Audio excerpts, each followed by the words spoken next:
Good evening, everyone. It is 5:33. If we can stand up for the flag salute, please.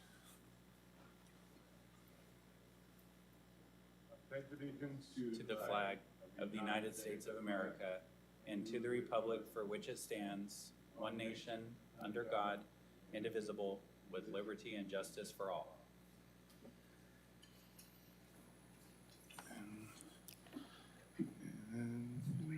Agenda Item C, roll call.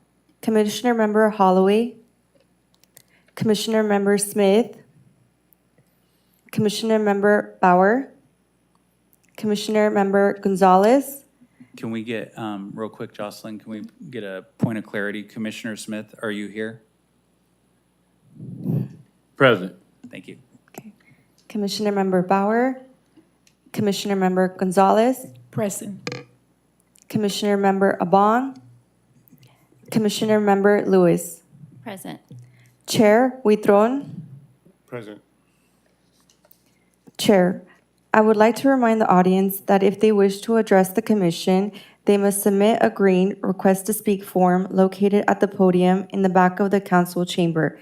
Citizens can submit public comment to the commission electronically no later than 1 p.m. on the day of the meeting. Comments received before the deadline will be sent to the commission and will be part of the record and will be mentioned as part of the public comment portion of the agenda. Material may be emailed to recreation@cityofmerced.gov and should be limited to 300 words or less. Any correspondence received after 1 p.m. will be distributed to the commission and retained for the official record. Agenda Item D, public comment. Members of the public who wish to speak on any matter not listed on the agenda may speak during this portion of the meeting and will be allotted 3 minutes. State law prohibits the commission from acting at this meeting on any matter raised during the public comment period.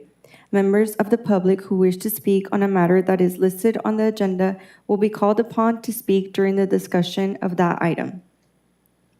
Chair Huitron, we don't have any requests from members of the public to speak today. Agenda Item E, consent calendar.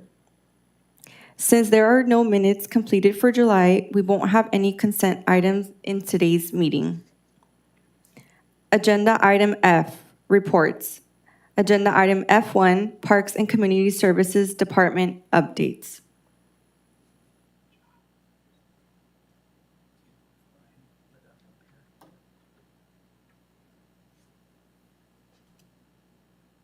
Did IT get this set up? Is it here?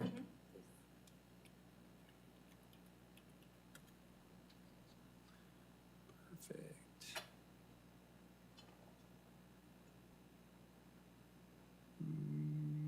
That's the last one.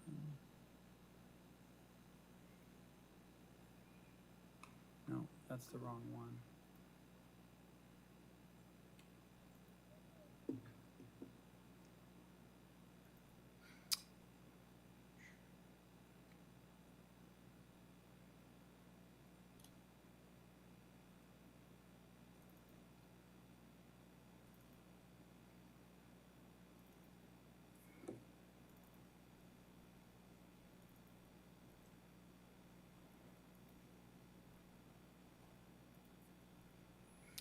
All right. We're going to try to get the screen to share. Awesome. Okay, commissioners, are you seeing what we're seeing on the screen? Okay. Good evening, Chris Jensen, Parks and Community Services Director for the City of Merced. Each month, I want to welcome our 2 new commissioners, Ms. Gonzalez and Ms. Lewis. Thank you very much for joining the Parks and Recreation Commission. Pleasure to be at your service. Each month, I try to give the community and commissioners an update on where we're at with major projects, programs, or our budget, and seek feedback or any clarification that you might be interested in representing our community. So a little bit about the month of September as far as the budget. Our department has entered into agreements with the City of Merced School District to cover cost of programs for students in TK through 6th grades in both our flag football program and our basketball program. This contract will cover the cost of staff required to run the program and some of the supplies that are required to participate in the program as well. That contract is approximately $180,000 for this fiscal year. And what that allows us to do is alleviate any fee for participation to the students in this district. So these two programs will be free of charge. We're about a quarter of the way through our flag football program that we run in the fall. We had a humongous turnout for registration. I think because it was free this year, a lot of the participants registered that maybe historically may not have because of the cost barrier. It's about $85 to register for our program, and that can be really difficult for families to accommodate, especially if there's multiple children in the family that want to participate in sports. And so this contract with MCSD is a huge lift for us to reduce barriers. We had a short downturn between registration and actual participation. A lot of times programs shy away from free or reduced cost programs because if there's not that required fee for participation, sometimes families might register but then not follow through on the participation because there wasn't a lot of required for registration. In this case, I need to give it to the families. They've come out, they've stuck with the program even though it was free. I think there's a huge debt of gratitude that the families feel. They're really enjoying themselves out there every Saturday. We have great staff that are programming for the young people, so really appreciative of this contract.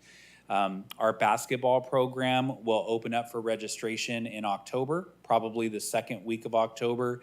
That program, we will more than likely have a couple of winter clinics, so students that have never played basketball before that are registering to participate. We'll have some open gym clinics at the McCombs Youth Center so young people can come out and get used to holding a basketball, dribbling a basketball, passing a basketball. And that way, when the season starts in January, they're already a bit familiar with the gym, the materials that are required, and the coaches that'll be participating with them and running the program. So registration will open in October. It'll be open for about a month and a half. We do have a threshold of capacity just because flag football, we play in open fields. We can fit typically several teams or games on one field. With basketball, it's a little unique because it does require an indoor facility. It's a winter sport. A lot of games, if done outdoors, would get rained out or frozen out. And so we use several city school gymnasiums, Tenaya Middle School and Rivera Middle School gym to run our program. And then we also run our own McCombs Youth Center gymnasium as well. The department is also currently actively working with Merced County Office of Education. I apologize, I deal with acronyms all day, every day, so if I say, some letters that aren't familiar, please ask me to clarify if necessary. So MCOE is the County Office of Education, so they provide technical assistance, professional development, and oversight for all other districts in the entire county. They have been a partner of ours since I got here a few years ago now. We just completed our 5K, 10K race yesterday in collaboration with them. And in this case, we're looking to work with them to fund zoo camps for schools that want to bring their fourth grade classes to see our animals up close and in person, meet our zookeepers, learn about animal diets, enrichment, activities, and also conservation and preservation efforts of our natural resources. I want to reiterate for our zoo, we aren't the traditional entertainment venue that some of the bigger zoos are. We're a wildlife rescue. So we only house animals that cannot be re-released into the wild. Most of them are in our care because of human interaction of some kind, either directly or indirectly through an accident or an animal that may have run into a fence or a telephone pole or some type of man-made infrastructure, and they can't be re-released due to their injury or their desensitivity to humans. They become a danger in the wild. And so we house them through a vetting process, and we want to make sure that our students understand what the circumstances are that lead to us having to provide that subsidy for wildlife, and that our natural resources are precious, and there's things that we do every day that can either help preserve or conserve our natural resources or expedite their departure. And so we feel this is a great potential partnership moving forward. We're working with MCOE to develop a curriculum that would require a $5,000 a week commitment from school districts, and that would be every fourth grade class in the district could come through the zoo. We're looking to partner with Weaver and MCSD on a trial basis in January and February to roll out a couple of fourth grade classes just to see how it goes, what feedback we get from them. And that would be a huge revenue stream for our zoo. Right now, we are a fee-based program. We have a couple of special events throughout the day that throughout the year that do a pretty good job of bringing in revenue for us. But it is a small, older facility, so we are caught between a little bit of a paradox of not wanting to overcharge people to where people don't come at all, and still wanting to make sure that we can afford to keep the doors open. So we're looking at new revenue streams, and this is the case before you tonight being reported on. I do want to jump back up just for a second. The contract that I mentioned with Merced City School District, I want to give a shout out to Councilman Darren DuPont. He encouraged us to reach out to Weaver School District, which is also within the city of Merced boundary. We met with their leadership earlier this year, probably about 2 months ago now. And they have a different take on what they want to use their after-school funding for. So we're looking at doing clinics on their campus as opposed to their students participating in our traditional sports programs off campus. So we're still working out the details of that, but I am happy to report that we're working with Weaver to make sure that this opportunity for free recreation after school is extended to their students as well. Lastly, the department has received authorization from Merced County. A little bit of background on this. CP 42 is our 42nd community park in the city of Merced. If you follow us on Facebook or Instagram, CP 42 has been in development for about 3 years. It's been a 20-year dream of the city to have a community sports park out off of Mission and Tyler. The city acquired property almost 20 years ago, and Merced High School District owns the property directly next to the city's property. We've entered into an agreement to form a joint power authority between the city of Merced, the high school district, the county of Merced, and Merced County Office of Education. So 4 partner agencies to come together and form a board that would administer the 2 sites. So what that does is the city's portion that we've owned for about 20 years is actively under development right now. We have about $10 million invested to this point in developing primarily soccer fields that can be used for football as well, some pickleball courts, community basketball courts, the next all-inclusive playground in Merced, which is under construction right now, and a futsal court. Eventually, the the field number will total 6. What's under construction right now is 4 full-size fields. But once the south is complete, we will start building on the north, which is the high school district-owned property. What we're looking at doing on the north, for those of you that might recall this summer, we invited commissioners, community members, stakeholders all across the city to come and learn about CP 42 and talk about what things we're noticing up and down the valley that might be opportunities for us to build on the north. So we don't want to oversaturate our market and invest in something that the city right next door to us has available. We really want to draw people as a regional magnet. And one of the things that came back missing from our immediate area was baseball fields. There's softball fields quite a bit, but there's not a lot of baseball fields. And so baseball, softball, and then mixed use in between, so additional soccer or football as available. You could inlay lacrosse in there as well. That's kind of the goal. What we're moving towards is baseball and softball focused on the north. In the meantime, we don't have enough funding to actually build on the north side. So what we've been asking our county partners to do is use some of their funding that they've allocated to the project on completing as much of the southern portion that's in construction now as possible.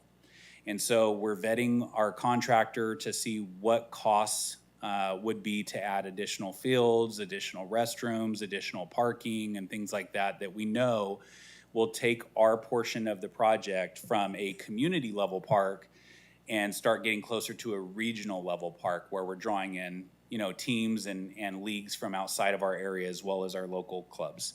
So that's what we're working on now. We have got authorization to use their funding. Right now, we're developing an assessment of what that funding will go towards, and I'll bring you that report next month. Any questions on the budget update items? Okay.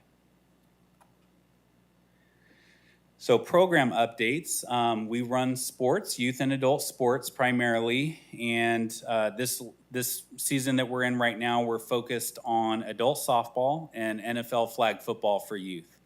For adult softball, we're in the fall ball season. We have over 690 players registered, over 20 some odd teams that have registered for those 690 players.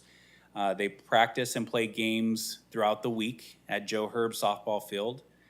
And for our youth program, we have over 200 players, 75%, which are playing for free, thanks to the MCSD contract, Merced City School District, sorry. And they practice as well weekly and have games every Saturday. If you have not been to a Tiny Tots flag football game, you are missing out. It's free entertainment every Saturday at Joe Herb Park. These little guys and gals are just moving their legs as fast as possible. It is just a joy to see and really rewarding to see the families out there encouraging their children to play hard and be good sports. And so I want to give a thanks to all the families that registered and our staff that are dedicated out there on a weekly basis. The pictures on the top, just for context, a couple of years ago, anybody familiar with the NFL Combine? So college players that want to go to the NFL and be drafted, they usually do kind of a skills test or a skills assessment to show their speed, their strength, agility.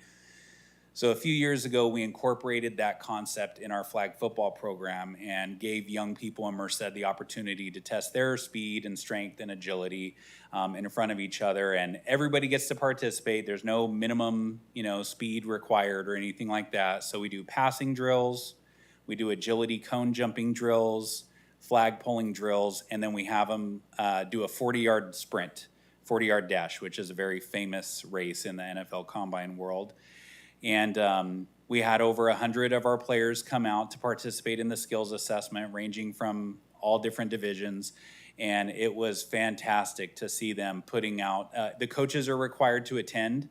And so just like the NFL, the coaches rank the players according to their performance. And then the following day, the coaches vie for the players they thought were the best to make their team. So we do a full coaches draft. Every single player is drafted, no matter what they got scored, and the players do not see the draft. So it's just for the coaches only. Some of our coaches are super into it, and they're checking their fantasy football scores while the draft is going. And others are like, I just am coaching to make sure my kid's on a team, So we have the whole gamut, and it's a great time. The coaches seem to really appreciate the opportunity to pick their players. This is different. Historically, families could come in and say, I want to be on Mr. Smith's team. And we would do our best to honor that. And then come to find out, the last 5 years, Mr. Smith wins every Super Bowl.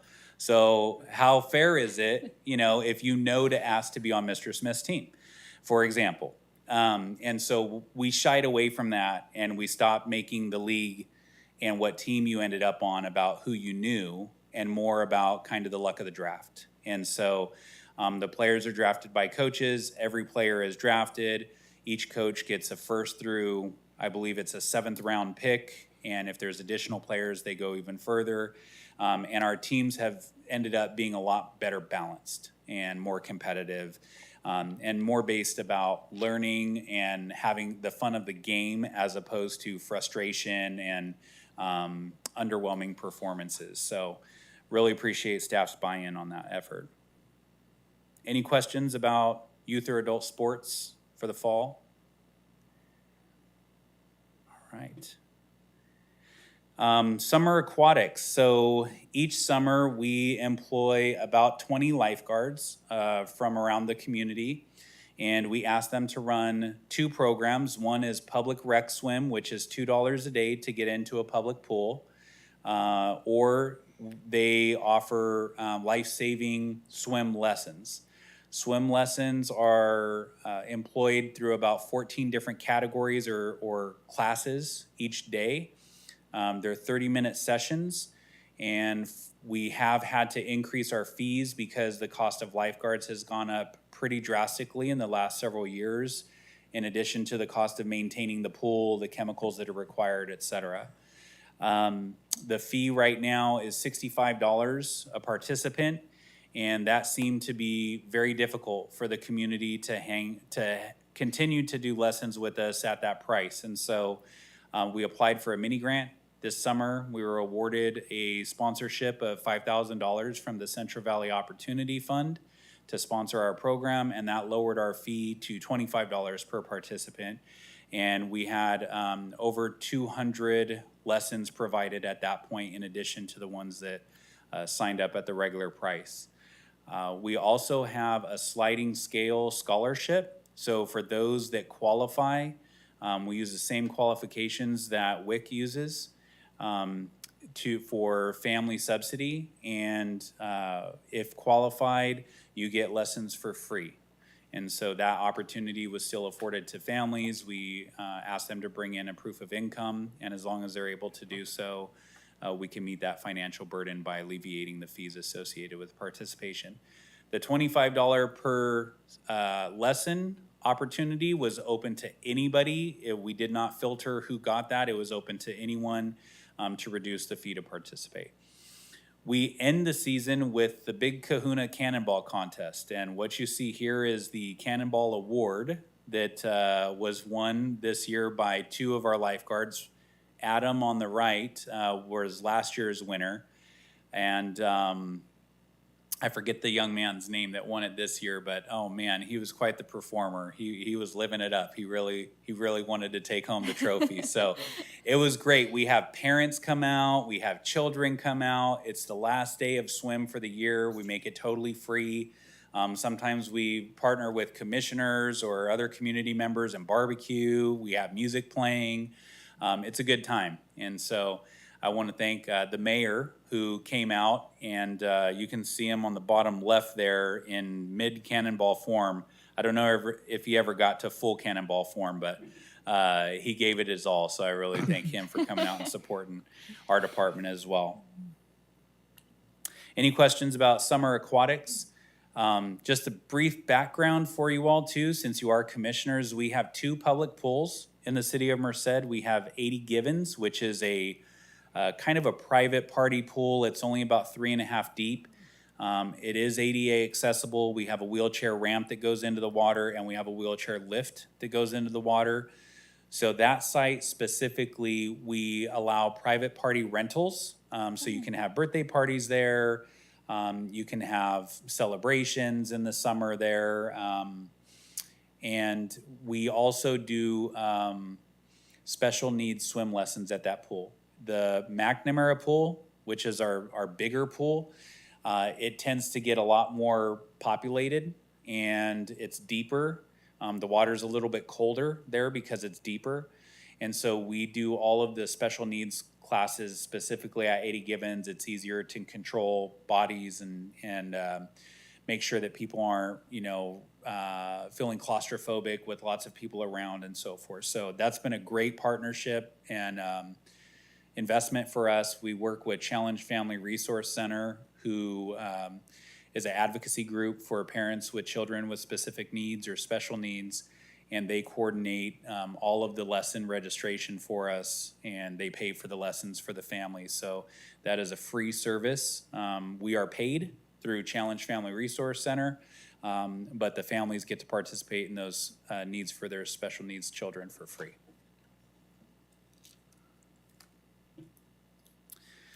Program updates for MAZ, or Merced Applegate Zoo. 2 years ago, we worked on rebranding the zoo. So we have a tagline that says, "Where every animal has a story." It's on the bottom right there under our logo.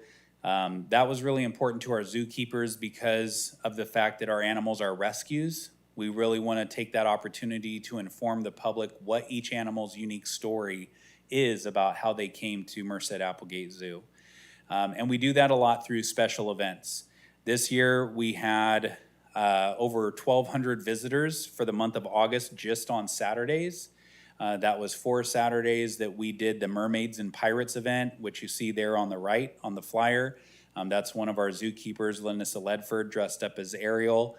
And we had a giant pool of bubbles and bubble machines, and the kids can jump in there and run around, and oh, they had such a blast. So kudos to our zookeepers and zoo volunteers and staff. They do a fantastic job over there.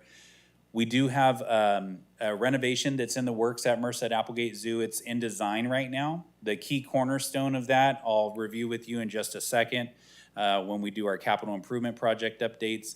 But it's going to be getting our bears into a new exhibit, getting them more space and more features to enjoy.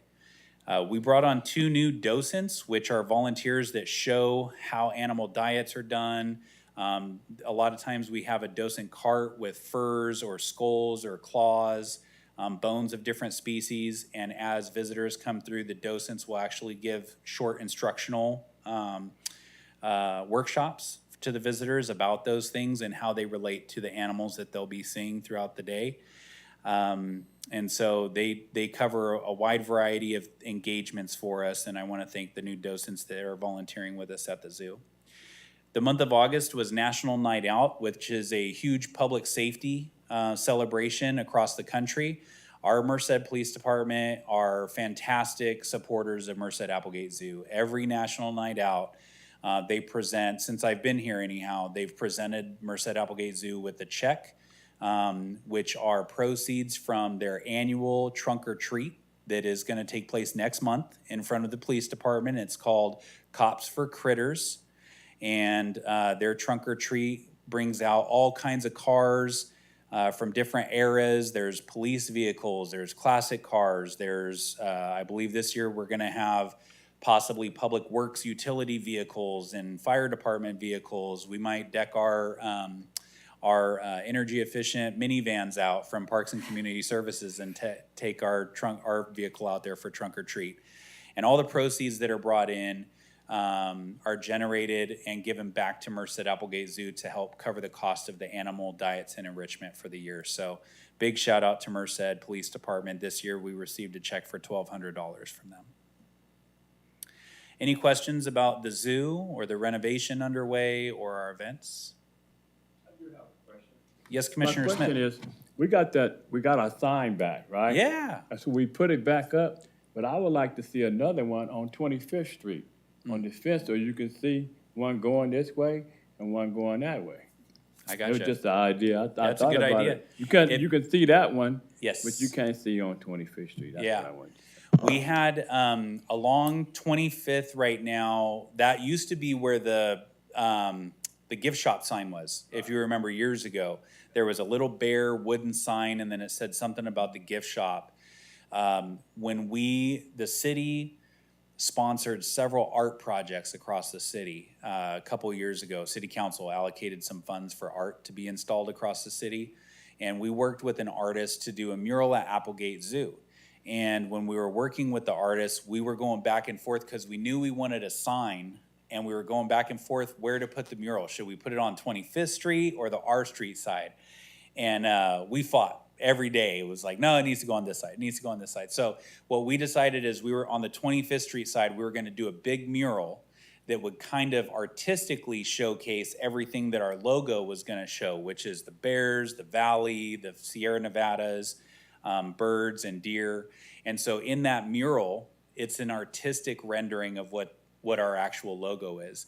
So the sign that we have, it's our second sign. The one that that PD found through their investigation, we're going to mount inside the zoo facing the new bear exhibit. And this is really good. I didn't pay him to ask this question, by the way. This is a good marketing opportunity for us. So we're gonna mount the original bear sign in front of the bear exhibit, and then we're going to sell sponsorships to donors that wanna have their name on a bear paw in aluminum. And there will be hopefully hundreds of bear paws surrounding the original bear sign, which will help pay for the maintenance for the new Okay. enclosure. So, Good idea. yeah, I'll pay you after the commission. Thank you, Commissioners. So that we are thinking about what to do with it. We were really caught off guard because it was months. You know, we lost that maybe 3 weeks after it was installed. Thank goodness, you know, the replacement one has been safeguarded so far. No attempts at vandalism. Big thank you to our Public Works team who added new lighting out in front in the parking lot and in front of the zoo, and Merced Police Department who's installed security cameras along the zoo as well. So a lot of appreciation for our partners to make sure that we're safe moving forward.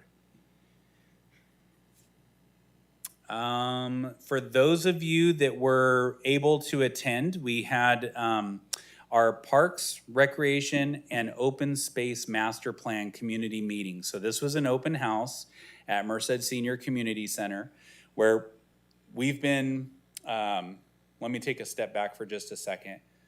Cities are typically guided by how they develop parks, how they program, the fees that are charged for programming, where they put community centers or bike trails.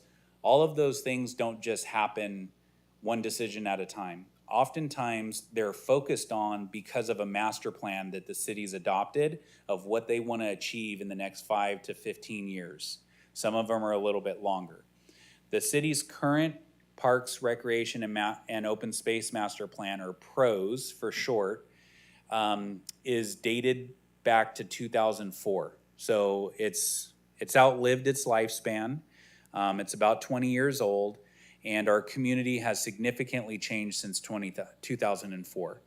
And so we are under development of a brand new PROS plan. We're working with community stakeholders, which we call wisdom holders, and groups that they represent in the community to develop what the future priorities should be for Merced and our growth and our history.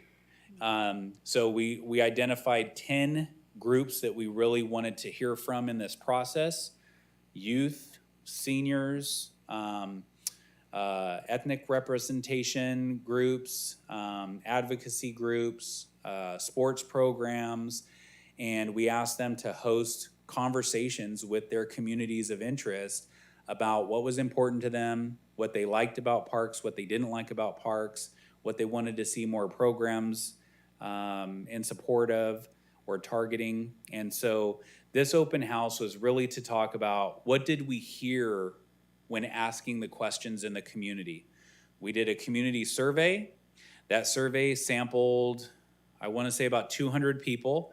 And for context, when we do a survey, we're not trying to survey 80,000 people.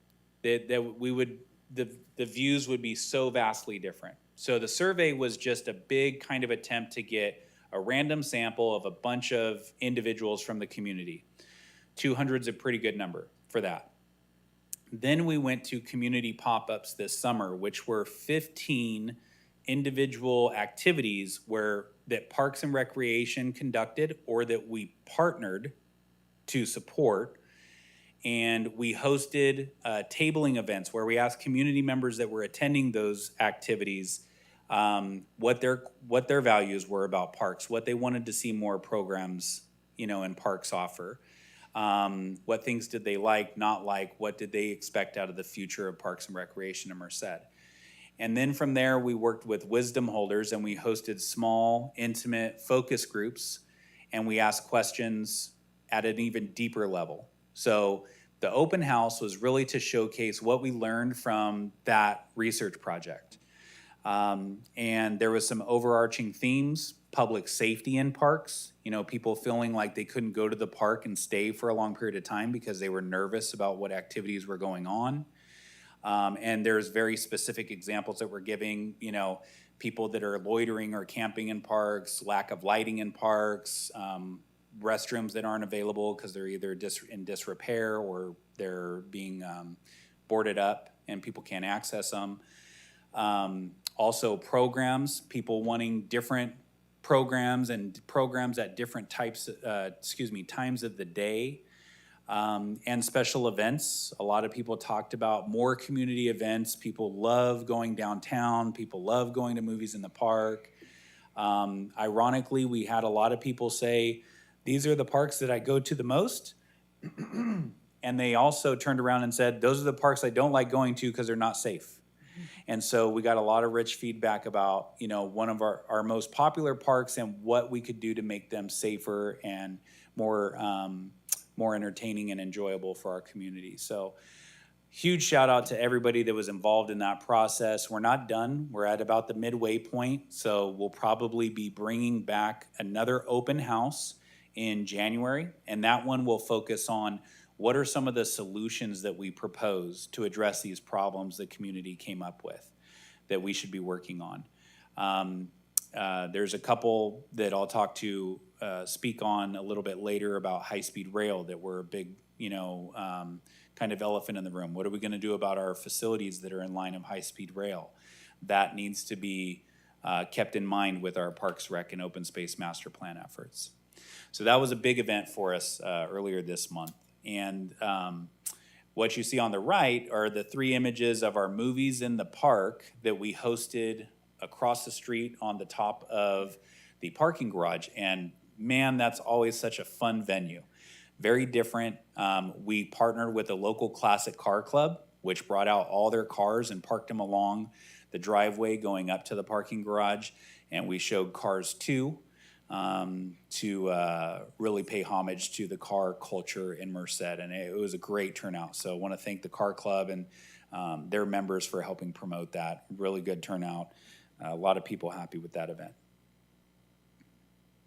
So we have several capital improvement projects or construction projects that are underway across the city, and all of them are in different stages. So I just want to give the commission an update on where we're at with those. What you see here is what we're hoping to accomplish at Merced Applegate Zoo for our future black bear exhibit. The black bears have been rescued for, I want to say, about 15 years in our care. They're at different stages of life, but they're relatively young. We're going to have them for a while. And it is the biggest complaint that we hear about Applegate Zoo is the poor bears. Their enclosure is relatively small compared to other venues. And so we're going to be remodeling the mountain lion exhibit that is currently vacant when you first enter the zoo. So in this image here, the zoo entry would be to the far right where you just see the silhouette of a tree. That's the tree that you would walk by in order to see the historical mountain lion exhibit, which will be our future bear exhibit. We're going to incorporate glass panels, which is what you see here, so that our visitors can get all the way up to the exhibit wall. And we have some enrichment activities planned to sweeten up the panels on the inside a little bit so the kids can see the bears lick honey and things like that off there, and we can get the bears to learn to do tricks with the panels and interact with our guests. So it will have a plunge pool, it'll have a waterfall, it will have 2 separate dens. We had an incident a few years ago with the 200-year flood that we experienced along Bear Creek, and we had to evacuate 70-plus animals in the period of 48 hours. It had never been done before. It was definitely a trial and error experience for us, but we came out, we did lose 1 deer in the process. She did not survive the transport, but she was old and dealing with some ailments due to her age. And every other animal returned home successfully. So huge kudos to everybody that helped with that. Our bears were transported to Monterey Zoo for safekeeping during the floods. And one of the things that we learned is if there was another catastrophe, we have no way to safely move the bears without putting them down for a nap with anesthesia. And so we are going to include in the back of the house, so behind this kind of waterfall area, what's called a bear squeeze. It'll be between the 2 dens, and it'll allow us to have the bears come into almost a airtight kennel so they can be kept tight without injuring themselves and thrashing around. And we can rotate it and walk them straight down the hall and load them into a truck. Not having that tool before was very difficult to move our bears. And so we learned a lot of valuable lessons. We understand the community's interest in rehousing our bears in a more appropriate venue, and we're very grateful for the opportunity to do that moving forward with this remodel. Any questions about the bear exhibit or what else might be included in the renovation? As far as exhibits go, this will be the Taj Mahal for us. We're not really touching much more of any other exhibits, except we are doing a little facelift for the Bobcats. We received a small grant from Merced Breakfast Lions to help do some faux stonework like you see here on the inside of the bear exhibit to make the Bobcat exhibit look more natural. So we'll be working with them on that project as part of this, and then all of the walkways will be redone in concrete. We are not removing, I take that back, we're removing one tree, but every other tree will be kept. That was a priority of the design. One of the things about Merced Applegate Zoo that's very unique is it's very shaded compared to other zoos, and so we wanted to keep that aesthetic and quality of our zoo. Community Park 42 is receiving a playground over the next 2 weeks. This is the playground rendered here on your right. On the left-hand side, you see a gray area, which is what will eventually be blue pour-in place, which is a rubber surface like we have at Applegate Park. And then what you see in the brown area, that will be the traditional mulch, which is basically fiber from wood that's filled to protect youth that may fall. We have kind of two play areas designated here. What's in blue is really all about ADA accessibility. There is no stairs on this part of the playground. There is only ramps and slides. So children with wheelchairs or walkers, parents with strollers have easy access up and down this part of the playground. We have musical instruments. We have huge shade umbrellas on top of the playground. And then we have full body supportive rockers. So the old teeter-totter where you used to have to sit upright and hold a handle. We're moving away from that. Now you sit in what's similar to a roller coaster seat with a full body harness to hold for support. And there's 4 people and you rock each other back and forth. And then we incorporated some mounds, which are basically small hills of the rubber pour-in place, just to give the children some opportunity to change elevation, whether they're in a chair or on their feet. And we also have some inclusive focused swings. So we have the traditional belt swings, we also have the toddler swings, and then we have full body support swings, much like the roller coaster seat that I was describing on the rocker. On the other side of the playground, it's much more explorative, kind of adventurous focus. So it's a lot of climbing that's required. It's a lot of height. The rope kind of spider web that you see there, we have that feature in one of our parks now at Bernasconi Park, and it's probably one of the most sought after playground amenities that we have in Merced. Kids call it Spiderweb Park. They don't even know it as Bernasconi Park. Let's go to the Spiderweb. So this is like that on TRT. This thing is 50 feet long by 50 feet long by 20 feet tall. We should be able to fit about 100 children at once on there. Wow. So it's gonna be massive. A lot of fun. So this, we'll probably invite commission and council to come take a look when it's complete later this month, if not early October. But it won't be accessible to the public until we have a full opening of CP42 next spring. A lot of discussion in the community about Bob Hart Square. What's going on? There's so much construction. It's been underway for a while. So I thought it important to bring you an update. Bob Hart Square is going from a small square to a large plaza. It will include seating areas, which is what you see here on the left, that will have big maple trees in the middle, surrounded by some vegetation and sidewall seating wrapping around each tree. And then moving out into what used to be the cul-de-sac of Canal will be a stage area on the end of 16th Street and Canal, facing back into the plaza for performances. The stage will be approximately 12 feet tall by about 20 feet wide, so it's not huge, but it's a decent size to have a backdrop and some live music playing. And then there will be planters and seating all along each wall going through the square. The goal here was to really bridge 16th Street, which may eventually be a station for high-speed rail, and make a very welcoming forum into our downtown corridor. While we're working on incorporating some niceties that you would find in any plaza nowadays, like surplus of seating, electrical outlets for holiday lighting, we are working with the Downtown Merced Association on a new Christmas tree that'll be placed in downtown for the holiday season.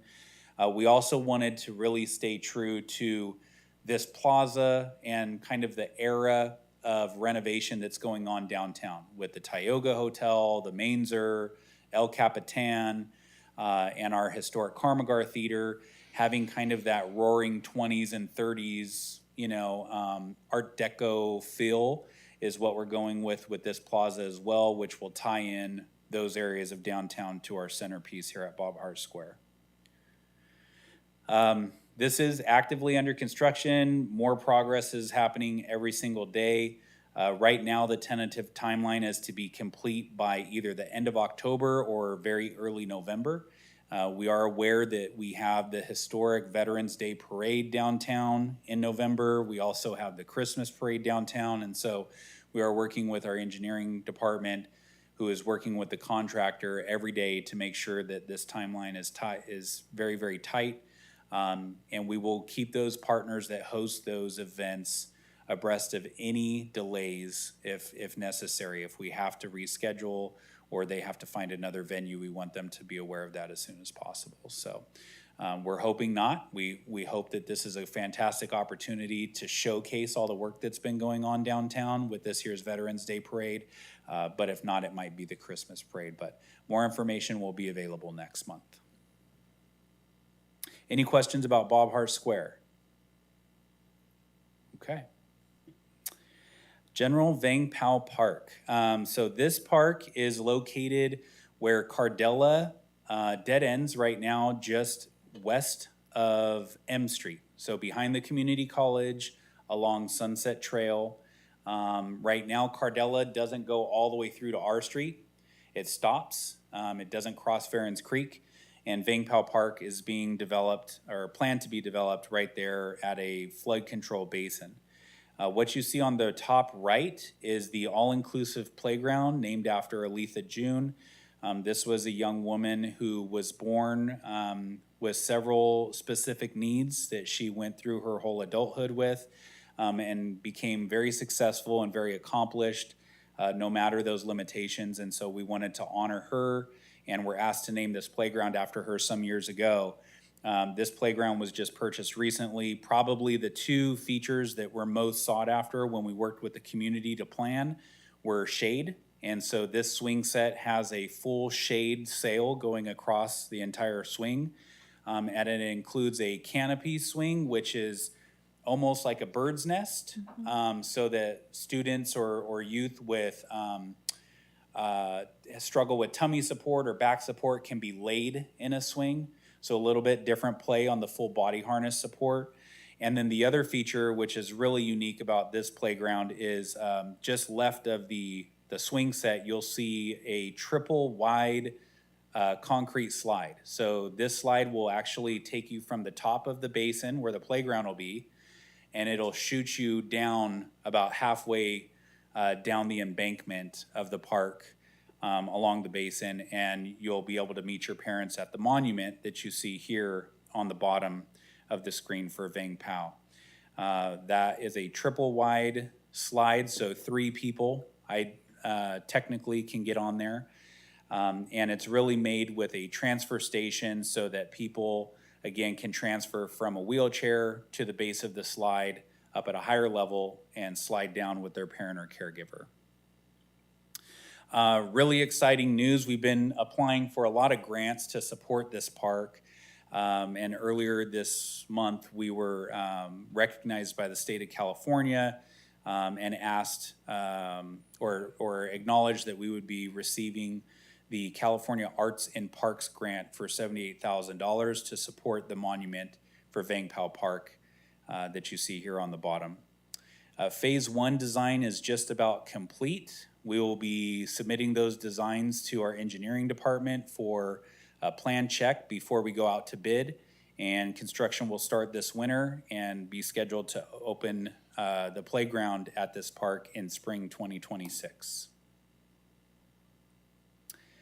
This is some of the extensive work that's going on at Applegate Park Kittyland. So Kittyland has been under renovation for several months now. They're adding a new entry. They just constructed a brand new rail walkway. So the old train has been discarded and a new train has been purchased and installed at Kittyland. That train will be electric. It is not gas powered or diesel powered. It runs on batteries and it runs on tires, not tracks. So the new train track at Applegate Zoo can actually be a walking trail when the train is not in operation. High-speed rail update.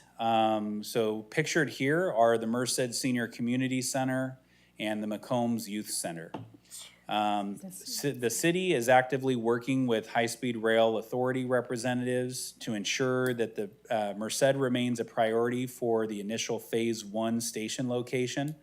There's been a lot in the news recently about the viability of high-speed rail and Merced as a station location, at least in phase 1. The other option that was proposed as a financial solution to the constraints that the project has seen recently was potentially moving the station location initial phasing to the Bay, closer to the Bay Area.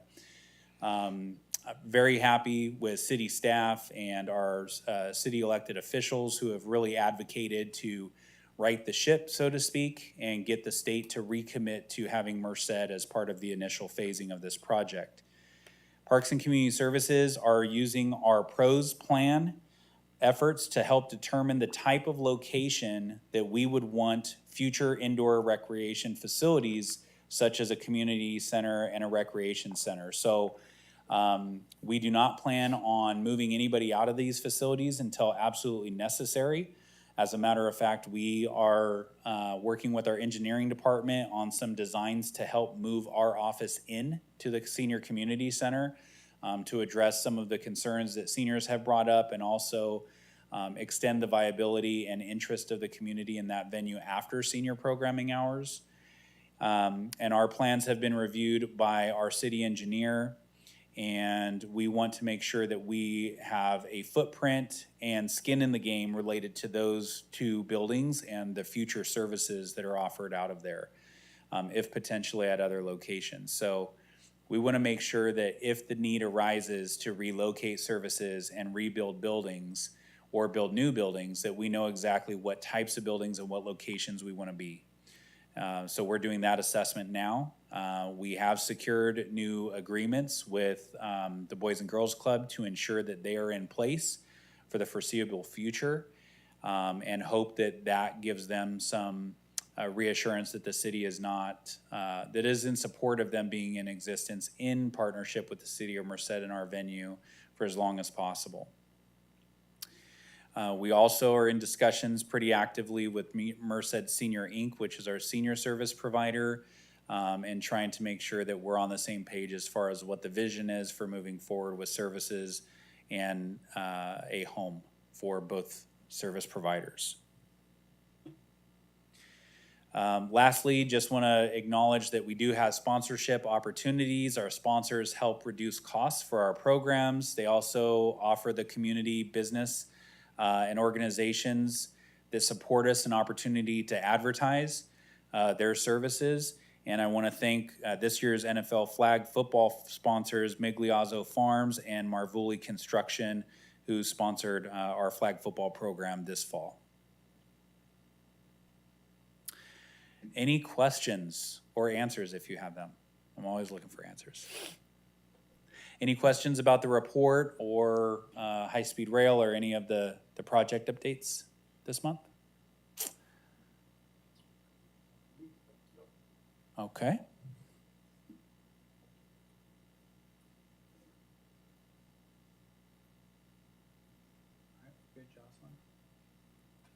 Thank you.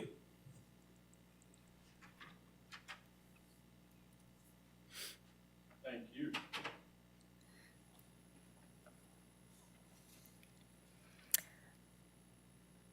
Agenda item G, business. Agenda item G1, request to add item to future agenda.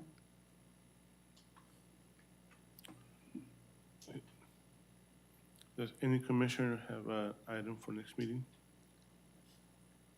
No? None? So you can, I was just gonna encourage you, speak freely. If there's anything that you got onto commission that you wanted to talk about or learn more about, please feel free to ask to bring it, for me to bring it next commission meeting. I'd love to share as much information outside of our monthly reports. If there's anything in addition outside of what you saw here this evening, this is kind of the routine of what I report on. But if you're hearing anything from your constituents or stakeholders or family, relatives, neighbors related to parks and community services, please feel free to bring those up for us to give a report on. Agenda item G2, commission comments. Sir? Ladies? None today. Agenda item H, adjournment. No motion, no? Yeah. Can I have a motion to adjourn, please? Motion, I motion to adjourn. second? Okay. Okay, we have a second. And we officially vote, mark yes or no, please, on your pad. So I have a motion by Commissioner Lewis and a second by Commissioner Gonzalez. Commissioners, please cast your votes. And motion passes. See you next month. The motion passed unanimously. Thank you, guys. Thank you. Yeah.